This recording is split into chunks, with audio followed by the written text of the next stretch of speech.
Hello बच्चों, आज मैं एक बहुत ही इंपॉर्टेंट क्वेश्चन आपको बताऊंगी। ये फाइनल एग्जाम में बहुत बार पूछा गया है और प्री बोर्ड्स में भी, सेकंड प्री बोर्ड हो या फर्स्ट प्री बोर्ड हो, बहुत सारे स्कूलों में ये क्वेश्चन आया है।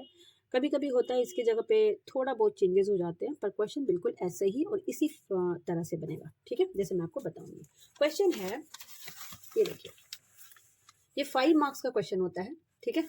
A train travels 180 km at a uniform speed. If the speed had been 9 km per hour more, it would have taken 1 hour less for the same journey. Find the speed of the train.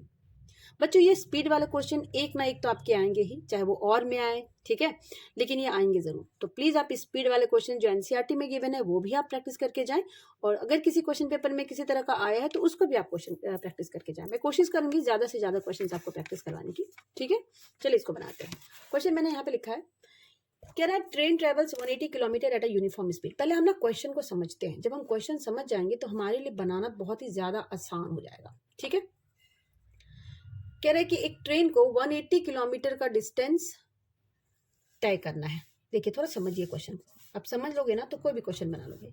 ये है 180 kilometre, इस distance को cover करना है एक train को at a uniform speed. Train की speed uniform है, ना तो बढ़ रही है और ना घट रही है, एक ही स्पीड से वो ट्रेन चल रही है।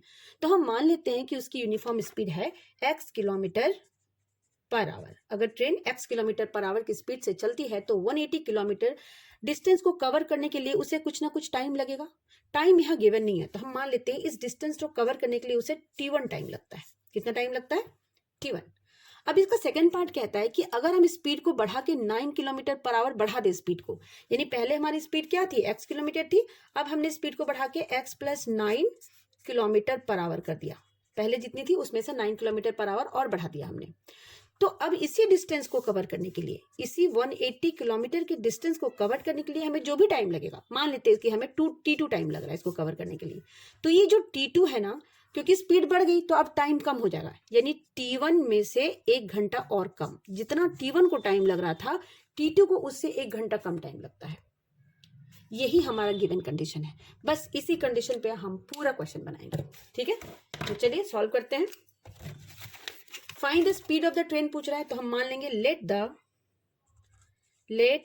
The speed of train is equals to x kilometre per hour. मान लिया हमने स्पीड ऑफ ट्रेन कितनी है, x किलोमीटर पर आवर, और डिस्टेंस कितना गिवन है बच्चों? 180 किलोमीटर। तो आपने पढ़ा है ना, टाइम इज इक्वल टू क्या होता है? डिस्टेंस अपॉन स्पीड, यही होता है ना। तो हम यहाँ पे फर्स्ट केस का टाइम निकालेंगे, और फर्स्ट केस के टाइम को हमने t1 लिया है, तो हम लिखेंगे t1 by distance upon speed 1। ये जो हमारा पहले वाला स्पीड है वो x है। ठीक है, तो t1 इज इक्वल टू क्या हो जाएगा? डिस्टेंस हमारा 180, स्पीड हमारा x, तो हमारा ये t1 निकल गया। ठीक है, चलिए अब हम t2 केस की बात करते हैं। कहता है कि when the speed is 9 kilometre per hour more, speed हमने क्या किया? 9 किलोमीटर पर आवर बढ़ा दिया। ठीक है,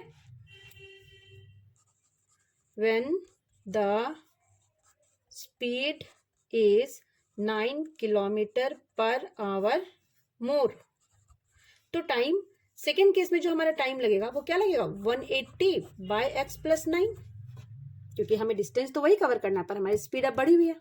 ठीक है, अब अकॉर्डिंग टू क्वेश्चन, ये बहुत इंपॉर्टेंट है, अकॉर्डिंग टू क्वेश्चन क्या कह रहा है कि ये जो t2 है ना, क्योंकि स्पीड बढ़ गई तो अब हमें टाइम कम लगेगा, तो t2 जो है वो हो जाएगा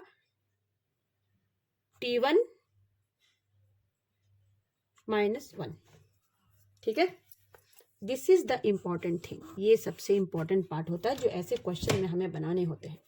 तो हम जरा एक काम करते हैं, t2 को इधर ले आते हैं, 1 को इधर ले आते हैं, तो ये बन गया t1 - t2 is equals to 1।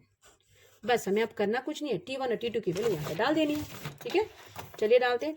t1 कितना हमारा? 180 बाई एक्स। t2 कितना हमारा? 180 by x + 9 is equals to 1। ठीक है, देखिए यहाँ पे 180 को हम कॉमन ले सकते हैं, ऊपर से 180 कॉमन ले लिए, यहाँ पे बच गया 1 बाई एक्स - 1 बाई एक्स + 9। बच्चों इसका कैलकुलेशन जरूर देखिए, जितना शॉर्ट वे में हम कैलकुलेशन को करेंगे हमारा टाइम भी बचेगा और हमारे कैलकुलेशन में एक्यूरेसी भी आएगी। ठीक है, तो ये हो गया 180, एलसीएम ले लेते हैं हम यहाँ पे, x और x + 9 का ये हो जाएगा एलसीएम, फिर ये हो जाएगा x + 9 - x, ये x और ये x कैंसल्स आउट, इधर हमारा 1 है। ठीक है, सो 180 इंटू 9, नीचे वाले को मल्टीप्लाई करके एक्स स्क्वायर प्लस 9x आ गया इजल टू 1, क्रॉस मल्टीप्लाई कर देते हैं, ये आ जाएगा आपका 1620 और ये एक्स स्क्वायर प्लस 9x, सबको उठा के एक तरफ ले जाते हैं, एक्स स्क्वायर प्लस 9x है, 9x माइनस 1620 इजल टू 0। अब हम इसका प्राइम फैक्टर करेंगे, किसका, 1620 का।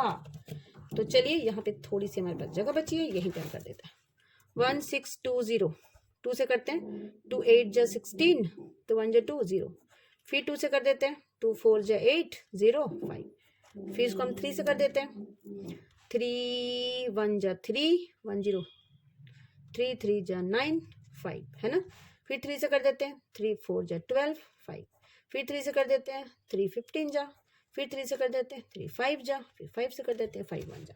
तो जब हम प्राइम फैक्टर निकालेंगे तो हम देखेंगे हमें लाना कितना बच्चों, यहाँ पे प्लस 9x लाना है। तो प्लस 9x लाने के लिए हमें क्या करना पड़ेगा, 3 3 जा 9 5 जा 45, हम 45 को एक तरफ ले लेते हैं और ये 36 को एक तरफ ले लेते हैं, ठीक है। यानी हम लिखेंगे x square plus 45x minus 36x minus 1620 is equal to 0। Middle term break कर दिया हमने। मिडिल टर्म ब्रेक में क्या होता है, ये बीच के नंबर को हमें ऐसे लिखना होता है कि हम इसको सॉल्व करके ये नंबर आ जाए और मल्टीप्लाई करके उतना ही आए जितना कि ये लास्ट वाला और इसको मल्टीप्लाई करके आया था, ठीक है। अब हम कॉमन ले लेते हैं, x plus 45 minus 36 x plus 45, ये हो गया एक्स माइनस 36 और ये एक्स प्लस 45 इजल टू 0। एक बार इसको 0 करिए आप, इसको जब आप 0 कीजिएगा तो एक्स की वैल्यू आ जाएगी 36 किलोमीटर पर आवर, और इसको जब हम 0 करेंगे तो एक्स की वैल्यू निगेटिव आ जाएगी। तो एक्स की वैल्यू निगेटिव हमें नहीं चाहिए, है ना, माइनस 45 किलोमीटर पर आवर आएगी, तो स्पीड कांट बी निगेटिव, तो निगेटिव वैल्यू को हम नेग्लेक्ट कर देंगे और हम क्या लिखेंगे, x is equal to 36 kilometre per hour. This is our required speed of the train, ठीक है। तो हमारी रिक्वायर्ड स्पीड आ गई है बच्चों। ये 5 मार्क्स का क्वेश्चन आता है, तो प्लीज़ आप इसको प्रैक्टिस करके जाएं, ठीक है। होप आपको वीडियो अच्छा लग रहा है तो लाइक करें, सब्सक्राइब करें, कमेंट करें। Thank you for watching.